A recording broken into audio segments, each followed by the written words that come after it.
You ever notice that? Some people, they just skip their birthday. While half the world is planning parties or dropping hints about what they want, this group just lets the day slide by like any other. No fuss, no cake, no nothing. So, what is going on there? Is it just humility, or is there something way deeper happening? So, yeah, that's the big question we're going to dig into. Why would somebody actively dodge a day that's supposed to be all about them? Well, it turns out psychology has a few really fascinating and really different answers.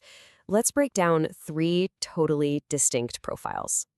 Okay, first up, we've got a group of people who aren't really choosing to ignore their birthday. It's more of a defense mechanism. And this story, well, it's rooted in the pain of the past. I mean, just imagine being a kid, absolutely buzzing with excitement for your big day, only to have it completely forgotten by the people you count on.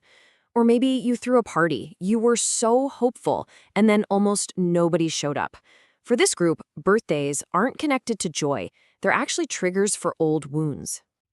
And this quote from our source material really gets to the heart of it. It's not that these folks don't want to be celebrated. It's that the risk of feeling that old sting of disappointment is just too big. So they shut it down ahead of time. Psychologists actually have a name for this. It's called learned helplessness. The whole idea is that if you've been let down over and over again, your brain kind of learns to protect itself by just dropping all expectations down to zero. You just stop trying, you stop hoping, because your experience has taught you that trying just leads to getting hurt. Okay, so let's shift gears to our second profile.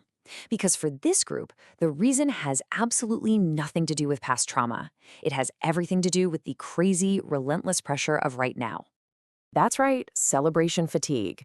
It's not that they're sad or they feel unloved. They are just exhausted. The sheer pace of modern life has kind of created this state where the idea of adding one more thing to the calendar, even if it's supposed to be fun, can feel totally overwhelming. Just think about it for a second. You're juggling insane work deadlines. You've got family you have to take care of, financial stress, and you're staring at a to-do list that literally never, ever ends. Your brain is already at full capacity. So when your birthday rolls around, the idea of planning a whole event, coordinating with a dozen people, and then having to be on and perform happiness for a day, that doesn't feel like a gift. It just feels like another stressful project, another exhausting chore to add to that never-ending list. But there's a third group, and their story is completely different from the other two. This isn't about past pain or present pressure. It's about a quiet, really powerful sense of self. These people aren't lonely and they're not overwhelmed. What they have is this profound kind of emotional independence. They already know their worth, deep down, so they just don't need a party or gifts or a flood of Facebook posts to prove it to them. And this behavior links up perfectly with a psychological concept called self-determination theory. It basically says that real, genuine happiness comes from the inside, from your own sense of satisfaction, not from outside rewards. In other words, they don't need one special day because they already feel valued every day. So let's just do a quick recap of the three different paths we've looked at. First, you have the shielded, who are driven by pain from the past, that's learned helplessness. Then you've got the overwhelmed, who are dealing with the pressure of the present. We call that celebration fatigue. And finally, the self-assured, who find peace from within, which is all about self-determination. But here's the thing, this attitude, this tendency to kind of step away from the spotlight, it often reveals something really fundamental about a person's character and how they move through the world in general. This quiet confidence, it bleeds into everything they do. They don't need constant praise from their boss to know they're doing a good job. They don't need 100 likes on a photo to feel seen or valued. Their sense of competence comes from within, from their own actions. And what it all boils down to is this.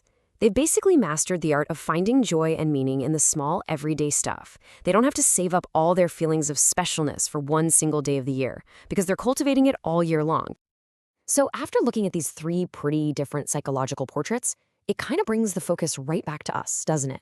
It makes you reflect on your own relationship with celebration, and maybe what it says about your own story.